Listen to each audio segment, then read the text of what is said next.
туризмди кантип баштап калдыңыз деген сурооңузга жооп берейин. 96-жылдары кол өнөрчүлүк менен иштеп жүрөбүз. Анан бир күнү эле A2 Artisans деген Америкадагы эл аралык уюмдун президенти келет деп Динара жеңем айтты.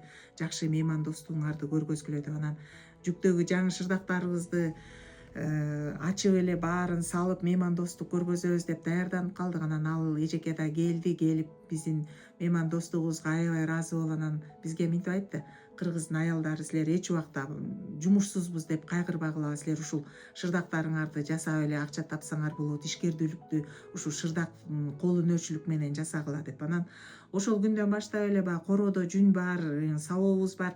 Кийиз жасап калдык. Кийиз жасап артынан эле шырдактарга заказдар келе баштады. Ал шырдактарды эми азыр ойлосом аябай көп шырдак жасадык, көп боз үй жасадык.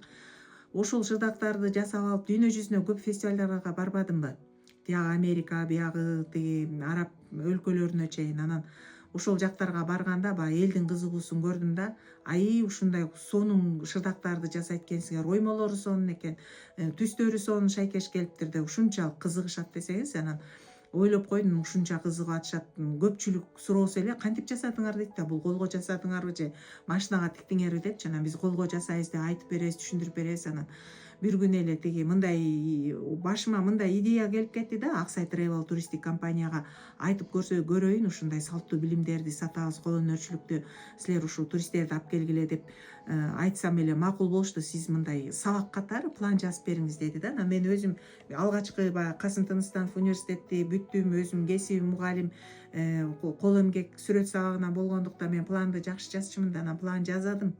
Ушундай 45 мүнөттө сабактарды өткөрөбүз деп. Анан ошол күндөн баштап эле сайттарына биздин сабактарды сата баштады. Анан эми азыр бир сезондо ошо 1000ге чейин, 1,5 миңге чейин келген туристтер үй бүлөсү менен кадимкидей эле ала кийиз жасашат, шырдактарды жасашат. Ушундай сонун аларга жагат да, салттуу сабакты алыш, салттуу сабакты үйрөнүш жагат. Анан сабакка келип жүрүшөт туристтер. Бир күнү эле сурадым да, каяка жатасыңар десем, боз үйгө жатабыз дейт. Кайсы боз үйгө? Алабашка жатабыз. Анан Алабашка барсам, ушундай бир эски үстүлөрүнүн баары тешик болуп, боз үйдүн ичине күндүн нуру туруптур.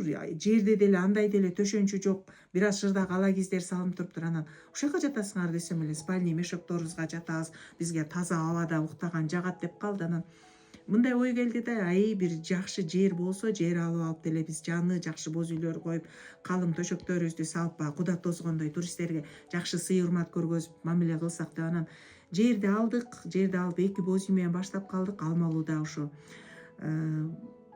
мен баштаган учурда Аида Кыдыргычева ошо Сибитинин мүчөсү болчу. Көлжекте Белтам деп жаңы боз үй шаарча ачкан. Эми ошол жылдарда көп элдер жерди алганы менен идеялары жок болчу да. Анан ошо Аида көздөн көрүп, келип сурап, кандай ачып атасыңар, туристтерди кайдан алып атасыңар деп бизден көп идея алып, анан азыр көп конок үйлөр, көп боз үй шаарчалар ачылып кетти.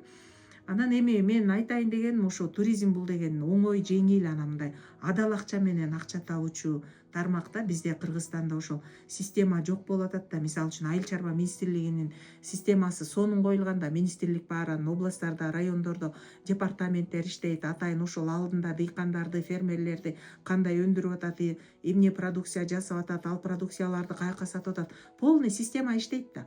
Эми элестетип көргүлө, ушунча чоң туризмде, ушунча космоста туризм. Анан Кыргызстандын ичинде, Кыргызстанда ушундай туризмдин өлкөсү болуп атсак, тоолуу өлкө болуп атсак, ушундай сонун мүмкүнчүлүк болуп атса, департаментте болгону 14 киши башкарып атат да. Бул ушул өзү 14 киши башкаргандан өзү эле туризмдин системасы жок экендигин айтып турат. Анан ошо көп өлкөлөрдүн мыйзамдарын окудук. Туруктуу туризм Германиядан окуп келдик, Япониядан геопарктарды окуп келдим. Анан аябай мындай мен үчүн азыр жан дүйнөм үчүн ушундай көйгөй. Эмне үчүн туризмде Кыргызстан экономиканын күчтүү бир рычагы катары көрбөй атат? Ушул мыйзамды барып талапкер катары эл мага ишенсе, депутат болуп барып ушул мыйзамды тууралап эл аралык деңгээлде өнүгө турган, Кыргызстанга эбегейсиз чоң экономикабызга жардам бере турган тармак кылып көтөргүм келип атат да. Туризмге мен негизи ошо кыска жооп бергенде кол өнөрчүлүктүн аркасы менен келип калдым. Кол өнөрчүлүктүн түйшүгүн тартып жүрүп анан туризмди баштап кеттим. Азыр ошо кол өнөрчүлүк менен туризм экөөнү ээрчитип мындай чынжырча деп коет да, кошумча нак чынжырчасы, ошону түзүп анан мен тастыктадым да. Мен өзүмө ишенем, ушул тоң жети өгүз каракол аймагында мен туризмди мындан да жакшы деңгээлге көтөрө алам. Эмнеге дегенде, ошо илимий институттар менен иштеп, мен баардык мүмкүнчүлүктөрдү анализдеп, менде азыр кайсы жерде эмне кылсак туризм канча киреше алып келет, канча жумушчу орун түзүлөт, менде бүт баары, пландын баары бар. Мен өзүмө ишенем да. Бул аймакты туризм менен көтөрө алам.